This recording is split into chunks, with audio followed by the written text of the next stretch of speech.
गांव के एक शांत से कोने में था एक प्यारा सा तबेला। वहाँ हर जानवर अपने परिवार के साथ खुशहाल जीवन जीता था। गायें, बकरियां, बैल सब मिलजुल कर रहते थे। उसी तबेले में रहती थी एक सुंदर, शांत और सबकी प्यारी गाय, नीलम।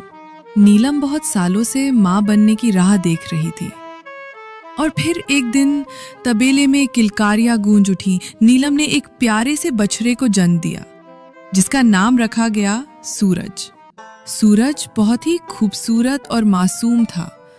सफेद चमड़ी, माथे पर छोटा काला तिल और आंखों में मासूमियत की चमक, वो बिल्कुल अपनी माँ पर गया था।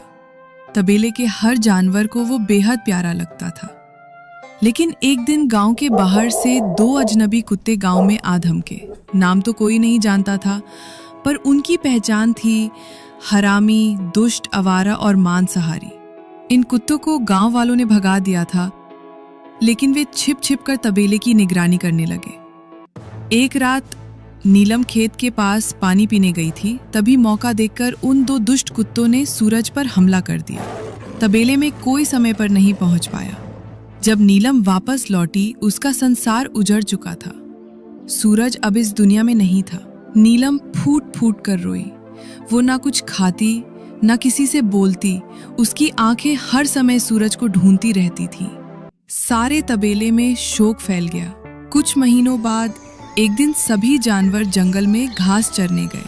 वहीं फिर से वही दो कुत्ते वहां पहुंचे और अब वे नीलम की ओर घूरते हुए मुस्कुरा रहे थे। नीलम का दिल कांप उठा। वो समझ गई, ये वही कुत्ते हैं। लेकिन इस बार वो कमजोर नहीं थी। नीलम ने योजना बनाई। उसने जानबूझकर कुत्तों को झांसा दिया। आज तबेले में एक और बछड़े का जन्म हुआ है और आज रात सारे जानवर वहीं खाना खाएंगे। कुत्तों की आंखें चमक उठी। अरे, आज तो मजा आएगा, ताजा मांस मिलेगा। वे बोले, यार, हर रात को हम तबेले में चलेंगे।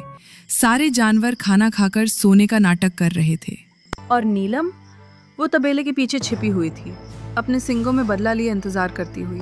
जैसे ही दोनों कुत्ते चुपके से तबेले में घुसे, नीलम बिजली के रफ्तार से उन पर झपटी। एक कुत्ते को उसने अपने नुकीले सींगों से वहीं मार दिया। दूसरा कुत्ता डर के मारे कांपने लगा और बोला, सुनो नीलम, सूरज को मारने का आदेश किसी और ने दिया था, हम तो बस भूखे थे। नीलम कांप उठी, आंखों से आंसू गिरने लगे। लेकिन सूरज की याद में उसकी ममता आग बन चुकी थी। उसने उस कुत्ते को भी अपने सींगों से खत्म कर दिया। उसके बाद नीलम वापस तबेले तो लौटी, पर फिर कभी किसी से हंसी नहीं। वो दिन रात सूरज की याद में खोई रहती।